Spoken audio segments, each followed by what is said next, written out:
Hello friends, అందరికీ నమస్కారం అండి. నా ఛానల్ ముందుకు చూస్తున్నట్లయితే ప్లీజ్ లైక్ చేసి, షేర్ చేసి, సబ్స్క్రైబ్ చేసుకోండి. మీ సపోర్ట్ నాకు అందించండి, మర్చిపోవద్దు. అజయ్, అంజలి ఇద్దరు చిన్నప్పటి నుండి మంచి స్నేహితులు. ఇద్దరు ఇరుగు పొరుగు ఇళ్ళ వాళ్ళు కావడంతో వారి స్నేహం చాలా బలంగా ఉండేది. ఎంత అలా అంటే కనీసం ఒకరిని విడిచి ఒకరు ఉండలేనంతగా. కానీ వాళ్ళకే ఆ విషయం తెలియలేదు.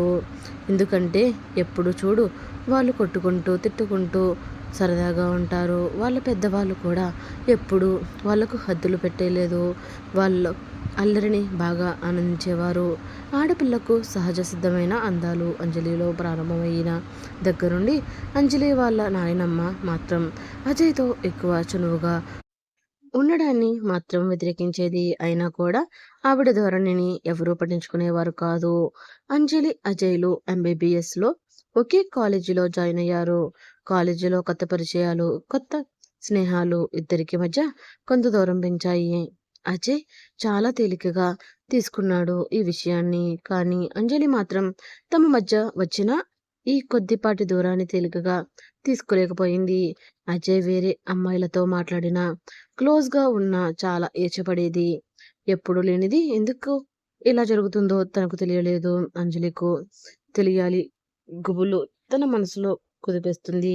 అజయ్ మాత్రం ఇవేమీ పట్టించుకోకుండా ఎప్పటిలాగానే అంజలితో మాట్లాడడం, వాళ్ళ ఇంట్లో అందరితోనూ మామూలుగా ఉండడం చేసేవాడు. రోజులు గడుస్తున్న కొద్దీ అంజలికు అజయ్కు మధ్య దూరం బాగా పెరిగింది. ఒకరోజు అంజలి స్నేహితురాలు అంజలితో తను అజయ్ను ప్రేమిస్తున్నట్లు చెప్పి అజయ్కు తన ప్రేమ గురించి చెప్పి తన ప్రేమను గెలిపించమని బ్రతిమలాడుతుంది. తన స్నేహితురాలు చెప్పేంత వరకు అంజలికి తెలియలేదు తన మనసులో ఉన్న గుబులుకు కారణం అజయ్ అంటే ప్రేమ అని. అంతే. తెలిసిన వెంటనే పట్టలేని ఆనందంతో తన స్నేహితురాలని పట్టుకుని గిరగిరా తిప్పి వదిలేస్తుంది. అంతే. ఆ అమ్మాయి కళ్ళు తిరిగి పడిపోతుంది. అయినా అంజలి అదేమి పట్టించుకోకుండా ఆనందంతో మనసు ఉప్పొంగుతుంటే ఇంటికి చేరుకుని అజయ్ ఫోటోతో మాట్లాడుతుంది. అజయ్, ఇవాళ నాకు ఒక కొత్త విషయం తెలిసింది. ఏంటో చెప్పనా? నేను నిన్ను ప్రేమిస్తున్నాను అని ఇప్పుడు తెలిసింది. నువ్వు వేరే వాళ్ళతో మాట్లాడుతుంటే ఎందుకో నాలో నాకే తెలియని ఈర్ష పెరిగిపోయేది. ఎంత అంటే వాళ్ళని పేక పిసికి చంపేయాలనంత. కానీ ఎందుకు అలా ఊహించేదానిలో తెలియక నువ్వు దూరంగా ఉండి తట్టుకోలేక చాలా మదన పడిపోయాను. కానీ ఇవాళ నా మనసులో ఉన్న ఈ లక్షణాలు ఉగ్రవాద లక్షణాలు కావని, అవి నీ మీద ప్రేమ వలన కలిగిన భావాలని ఇప్పుడే తెలిసింది. చాలా అంటే చాలా ఆనందంగా మనసు మేఘాలలో తేలిపోతుంది అంటూ అజయ్ ఫోటోని గాఢంగా ముద్దు పెట్టుకుంటుంది. ఇంతలో గుమ్మం దగ్గర నుండి ఆ ఫోటోకి పెట్టే ముద్దుని ఇక్కడ పెడితే ఇంకా బాగుంటుందేమో కదా అనే మాట వినబడేసరికి అంజలి వెంటనే తలెత్తి చూసేసరికి గుమ్మం దగ్గర అజయ్ ఒక పాదం మీద ఇంకో పాదం వేసుకుని చేతిలో కట్టుకుని గుమ్మానికి ఓరగా చొరబడి చాలా చాలా అందంగా కనిపించాడు అంజలికి. అంతే. అప్పటి వరకు అజయ్ కనబడితే మాట్లాడేది. ఇప్పుడు మాత్రం ఒక్కసారిగా అజయ్ను అలా చూసేసరికి సిగ్గుముగ్గగా మారి తలదించుకుంది అంజలి. అలా అందంగా సిగ్గుపడుతున్న అంజలిని చూసి అజయ్ చిన్నగా నవ్వుకుంటూ ఆ సిగ్గు ఇక్కడ పడితే బాగుండేదేమో అని తన హృదయం ఉన్న స్థానాన్ని చూపించి రెండు చేతులు చాపుతాడు. అంతే. అంజలి ఒక్కసారిగా పరుగున వచ్చి అజయ్ను అల్లుకుపోతుంది. అజయ్ అంజలిని గట్టిగా హత్తుకుని కాసేపు అలానే ఉండిపోతాడు. మళ్ళీ తనే అంజలి మొహమాన చేతుల్లోకి తీసుకుని అందంగా అంజలి కన్నుల మీద నుదుటి మీద ముద్ర పెడతాడు. అంజలి ఆ అపురూప క్షణాలను ఆనందంగా ఆస్వాదిస్తుంది. అజయ్ అంటాడు, అంజలి, నీకు విషయం చెప్పనా? నేను చిన్నప్పటి నుండి ప్రేమిస్తున్నాను. అలానే నువ్వు కూడా నన్ను ప్రేమిస్తున్నావని ఎప్పుడూ అనిపిస్తూ ఉండేది. కానీ నీకు ఈ విషయం తెలిపితే ఎలా అర్థం చేసుకుంటావో తెలియక ఇన్నాళ్ళు ఆగాల్సి వచ్చింది. ఇక్కడ ఇంకో విషయం కూడా చెప్పాలి. అది ఏంటంటే, నీ మనసులోని విషయాన్ని బయటపెట్టించడానికి నేను నీ స్నేహితురాలు కలిసి ఇలా నాటకం ఆడాము. అప్పటిదాకా కానీ ఈ అమ్మాయి గారి మనసు బయటపడలేదు అని అనేసరికి అంజలి అజయ్ని కొడుతూ తన వెంటపడుతూ ఉంటుంది. హే, ఆగు ఆగు అంటున్నా వినిపించుకోకుండా కొడుతూ ఉంటుంది. అజయ్ వెంటనే అంజలి నడుము పట్టుకొని గట్టిగా తన ఎదుర్కొదుముకుంటాడు. అంతే. అంజలికి ఒంట్లో ఏదో తెలియని మైకం తనని కమ్మేస్తుంది. సిగ్గుతో తల ఉంచి అజయ్ ఛాతీ మీద చేతులు పెట్టి దయచేసి వదిలిపెట్టు అని బయటికి అంటుంది. కానీ మనసులో మాత్రం నన్ను వదలకూడదు అని అనుకుంటుంది. అజయ్ మాత్రం ఆమె మనసును అర్థం చేసుకున్నట్లు సారీ అంజలి అంటూనే ఇంకా దగ్గరగా హత్తుకుంటూ అంజలిని తన చేతులతో తడుముతూ ఇద్దరి దేహాలని ఒకటిగా వచ్చేలా అతుక్కుపోతారు. సినిమాలాగా ఇంకేదేదో ఊహించుకుంటున్న అంజలి ఆలోచనలను తుంచేస్తూ హలో మేడం అంటూ తన మొహం మీద చిటుకులు వేసి ఏంటి పగలే కలగంటున్నావా? అలాంటివన్నీ మన పెళ్లి తర్వాతే. అయ్యో నేనేమీ అలా అనుకోవడం లేదు. హే అలా వద్దు, ఏదో సరదాకు అన్నాను అని అజయ్ అంటాడు. సరే కానీ మరి నన్ను చిన్నప్పటి నుండి ప్రేమించిన వాడివి నాకు ఇప్పటి వరకు ఎందుకు చెప్పలేదు? ఒకవేళ నేను ప్రేమించకపోయి ఉంటే ఏం చేసేవాడివి అని అంజలి అజయ్ని అడుగుతుంది. అప్పుడు అజయ్ అంటాడు, చూడు అంజలి, ప్రేమ అంటే మనం అనుకున్న మనిషిని మనం ఎల్లప్పుడూ బంధించకుండా చూసుకోవడం. ప్రేమ అంటే మనం ఇష్టపడే వాళ్ళు భావాలకు గౌరవం ఇచ్చి వారి భావాలకు అనుగుణంగా ఉండడం. ఆగాకు, ఒకవేళ నేను పోకపోయి ఉంటే ఏం చేసేవాడివి అని అడిగింది అంజలి. ఏముంది, నేను తలుచుకుంటూ నీ జ్ఞాపకాలతో నీ చుట్టూనే నీకు ఎవరి నుండి ఎలాంటి ఆపద రాకుండా కాపాడుకుంటాను. అంతేగాని నువ్వు లేదని నీ మీద అటాక్ చేయడం లేదా ఏదో చేసేయడం ఇలాంటి పిచ్చి ఆలోచనలు నాకు లేవు. ఎందుకంటే మా అమ్మ నాన్న పెంపకం అలాంటిది. వాళ్ళు ఎప్పుడు చెప్తూ ఉంటారు, ప్రేమ అంటే పంచేది అంతేగాని తుంచేది కాదు అని. నీకో విషయం చెప్పనా, మా అమ్మ వాళ్ళది కూడా ప్రేమ వివాహమే. కాబట్టి నాకు ఆడవాళ్ళతో ఎలా ఉండాలో, ప్రేమ అంటే ఏమిటో, పైశాచికం అంటే ఏమిటో విడమరిచి చెప్పినప్పటి నుండి చెప్పేవారు. అర్థమైందా నా రాక్షసి? అప్పుడు అంజలి అంటుంది, అదేంటి, నేను కూడా ఎప్పుడు మీ ఇంట్లోనే ఉండేదాన్ని కదా, మరి ఎప్పుడు నేను వినలేదు మీకు చెప్పడం? అవును, మరి అందరికీ వినబడేలా మైక్ పట్టుకుని చెబుతారా అని అజయ్ అడిగేసరికి అది కాదు అని అంజలి ఏదో అనబోతే అంజలి ఇంకా ఆ విషయం వదిలిపెట్టు, మనకి ఒకరంటే ఒకరికి బాగా ఇష్టం కాబట్టి నన్ను ఎవరో ఎత్తుకుపోతారని అక్కర్లేని భయాలు పెట్టి ముందు మన చదువులు పూర్తి చేసి మన లక్ష్యాలను చేరుకొని ఆ తర్వాత మన పెళ్ళి గురించి ఆలోచిద్దాం అని చెబుతాడు అజయ్. అప్పుడు అంజలి, అదేంటి అజయ్, ఏదో ముసలివాడిలా మాట్లాడుతున్నావు? ప్రేమించాలంటే ఎన్నో సరసాలు పార్కులు, బీచ్లు ఇలా చాలా ఉంటాయి కదా. అప్పుడు అజయ్ అంటాడు, చూడు అంజలి, ప్రేమంటే రోడ్డున పోయే వాళ్ళందరికీ చూపించేది కాదు, అది మన మనసులో ఉన్న వాళ్ళకు మాత్రమే చూపించేది. ప్రేమ అంటే మనం ప్రేమించిన వారిని మోసం చేయకుండా ఉండడం, అంతేగాని పార్కులు, బీచ్లు తిరగడాలు లాంటివి నా ప్రేమకు విరుద్ధం.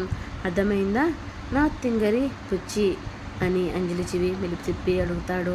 వీళ్ళ సంభాషణ జరుగుతున్న సమయంలో అంజలి తల్లి తండ్రులు వచ్చి అజయ్ చెప్పేవన్నీ విని చప్పట్లు కొడుతూ లోపలికి వచ్చి, షబాష్ అజయ్, షబాష్, ప్రేమ గురించి మంచి రచనం చెప్పావు. నీ ఆదర్శమలోని మంచి మనసు అన్నీ మాకు కూడా నచ్చాయి. నీవంటే మాకు ఎప్పుడు ఇష్టమే, ఎప్పుడు మా ఇష్టం ఇంకా రెట్టింపోయింది. నీలాంటి వాడు మా అంజలి జీవితంలోకి వచ్చినందుకు చాలా సంతోషంగా ఉంది. God bless both of you అని చెప్పి అక్కడి నుండి వెళ్ళిపోతారు. అంజలి వెంటనే అజయ్ను గట్టిగా పట్టేసుకుని ఐ లవ్ యూ అజయ్ అని చెప్తుంది. అజయ్ కూడా ఐ లవ్ యూ నా అందాల రాక్షసి అంటూ బుగ్గున ముద్దు పెడతాడు. అంజలి అజయ్తో అంటుంది, నువ్వు నా జీవితంలోకి వచ్చి నన్ను చాలా అదృష్టవంతురాలిని చేశావు. దానికి అజయ్ అంటాడు, నువ్వు ఒకదానివే కాదు, నేను కూడా అదృష్టవంతుడిని. ఎందుకంటే ఈ అప్రంచ బొమ్మను అంగీకరించింది. పైగా నా అత్తమామలు కూడా మనకు ఎటువంటి శ్రమ కలిగించకుండా మన పెళ్ళికి ఒప్పుకున్నారు. అందుకే మనం ఇద్దరం అదృష్టవంతులమే అని అంటాడు. రోజులు గడుస్తుంటాయి. అజయ్ అంజలి ఇద్దరు తమ చదువుల మీద పూర్తి శ్రద్ధ పెట్టి చదువులు పూర్తి చేసుకుని ఇద్దరు పెద్ద హాస్పిటల్లో డాక్టర్ ప్రాక్టీస్గా జాయిన్ అవుతారు.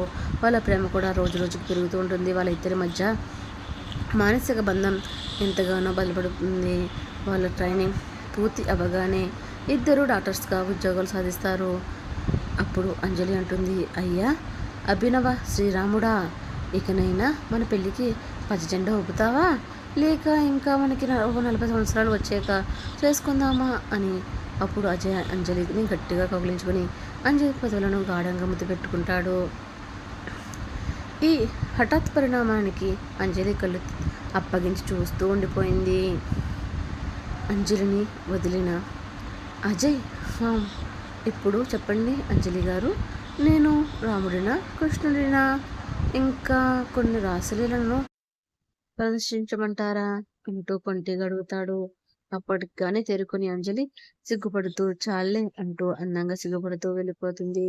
ఒక మంచి రోజున అంజలి తల్లిదండ్రులు, అజయ్ తల్లిదండ్రులు వీళ్ళ ఇద్దరి పెళ్లికి ముహూర్తాలు నిర్ణయించి ఘనంగా అంజలి అజయ్ల వివాహం, ఇరు పక్షాల పెద్దలు కుదిర్చిన సంబంధం, పెళ్లి హడావిడి ముగిసి ఆ కొత్త జీవితం మొదలయ్యే ఆ క్షణం ఇద్దరిలోనూ ఒకేసారి ఉత్కంఠను కాస్త బిర్యానీ నింపింది. పాల గ్లాసుతో గదిలోకి ప్రవేశించిన అంజలిని చూసి అజయ్ చిరునవ్వుతో ఆహ్వానించాడు. ఆ సమయంలో వారి మధ్య జరిగిన కొత్త పరిచయం. అంజలి తల వంచుకొని మంచున కూర్చుంది. అజయ్ ఆమె పక్కనే కూర్చుని మెల్లగా ఆమె చేతిలోని గ్లాస్ తీసుకుని టేబుల్ పై పెట్టాడు. అజయ్, చాలా అలసిపోయినట్లున్నావు కదా అంజలి, పొద్దున్న నుండి పెళ్లి పనులతో అస్సలు దొరికి ఉండదు. అంజలి మెల్లగా తల ఊపుతూ, అవును, కొంచెం అలసటగా ఉంది, కానీ అంత సంతోషంగా జరిగింది. అజయ్, నాకు అలాగే ఉంది. అయితే ఈ గదిలోకి రాగానే అలసట అంతా ఎగిరిపోయి కొత్త టెన్షన్ మొదలైంది నవ్వుతూ అన్నాడు. నీకు అలాగే ఉందా అంజలి? చిరునవ్వుతో. నాకు అదే అనిపిస్తుంది. ఏం మాట్లాడాలో, ఎలా మాట్లాడాలో, మొదలు పెట్టాలో అర్థం కావడం లేదు. అజయ్ ఆమె చేతిని తన చేతుల్లోకి తీసుకున్నాడు. అతని స్పర్శ ఆమెలో ఒక రకమైన భరోసాని నింపింది. అజయ్, చూడు అంజలి, మనం ఈ రోజు వరకు ఒకరికొకరం పరిచయం ఉన్న వ్యక్తులం కావచ్చు, కానీ ఇప్పటి నుండి మన ప్రయాణాలు ఒకటే. నా మనసులో ఉన్న మాట ఏమిటంటే, నా భార్యగా నీకు నేను ఇచ్చే మొదటి బహుమతి స్వేచ్ఛ, నీ ఇష్టాలు, నీ కలలు, నా మీద గౌరవంతో నువ్వు ఎప్పుడు చంపుకోవద్దు. అంజలి ఆశ్చర్యంగా అతని కళ్ళలోకి చూస్తూ, నిజంగా నువ్వు అలా మాట్లాడుతున్నావా? నేను కూడా అదే అనుకున్నాను. ఇంట్లో అందరినీ ఎలా అర్థం చేసుకోవాలో అని కొంచెం భయం వేసింది. అజయ్, అందరూ నీ సొంత మనుషులే. నేను నీకు అండగా ఉంటాను. ఏవైనా సమస్యలున్నా నా పద్ధతిలో నీకు నచ్చని ఉన్న మొహమాటం లేకుండా చెప్పు. మన మధ్య దాపరికం ఉండకూడదు. అంజలి, చాలా థ్యాంక్స్ అండి. నాకు ఇలాంటి జీవిత భాగస్వామి దొరకాలని కోరుకున్నాను. మన మధ్య ప్రేమ కంటే ముందు స్నేహం ఉండాలని నా ఆశ. అది తప్పకుండా స్నేహమే ఏ బంధానికైనా గట్టి పునాది. అయితే నీకు వంట వచ్చా రాదా అని అడిగాడు. కానీ మన ఇద్దరికి కావలసినవి సంతోషంగా వండుకోవడం నేర్చుకుందాం. అంజలి నవ్వుతూ, వంట వచ్చులేండి, కానీ మీరు నాకు కూడా సహాయం చేయాలి. మరి అజయ్, వీకెండ్స్ లో కిచెన్ లో బాధ్యత నాది. నీకు నచ్చిన చోటుకి వెళ్దాం, నచ్చినవి తిందాం, ఏమంటావు? గదిలో వెలుగుతున్న దీపాలు కాంతిలో వారి నీడలు ఒకటిగా మారుతున్నాయి. ఇద్దరి మనసుల్లోని బిడియం క్రమంగా తొలగిపోయింది. అంజలి జీవితం అంటే కేవలం ఒక రాత్రి కాదు. రేపటి నుండి మొదలయ్యే ప్రతిరోజు మనకు కొత్తగా ఉండాలి. మన మధ్య గొడవలు రావచ్చు, కానీ అవి సాయంత్రం లోపే సమసిపోవాలి. సరేనా అంజలి? సరేనండి. నీ మాటలు విన్నాక నా మనసు చాలా తేలికపడింది. నీ మీద మరింత గౌరవం పెరిగింది. అజయ్ ఆమెను దగ్గరకు తీసుకున్నాడు. ఆ రాత్రి కేవలం మాటలకి పరిమితం కాలేదు. రెండు మనసుల కలయికకు, ఒక అందమైన జీవిత భవిష్యత్తుకు నాంది పలికింది. అందమైన ప్రేమ జంట మనసు ముడిపడిగా తనువు ఏకం కాగా కొత్త సాగరాలు పలికించగా కొత్త జీవితానికి నాంది పలికారు. ప్రేమ అంటే వ్యామోహమైంది కాదు. ప్రేమ అంటే ఒకరి కోసం ఒకరు బతకడం అని నిరూపించింది అజయ్ అంజలి జంట. మరి ఆ అందమైన బాధ్యతయుతమైన జంటను దీవించండి. శుభం.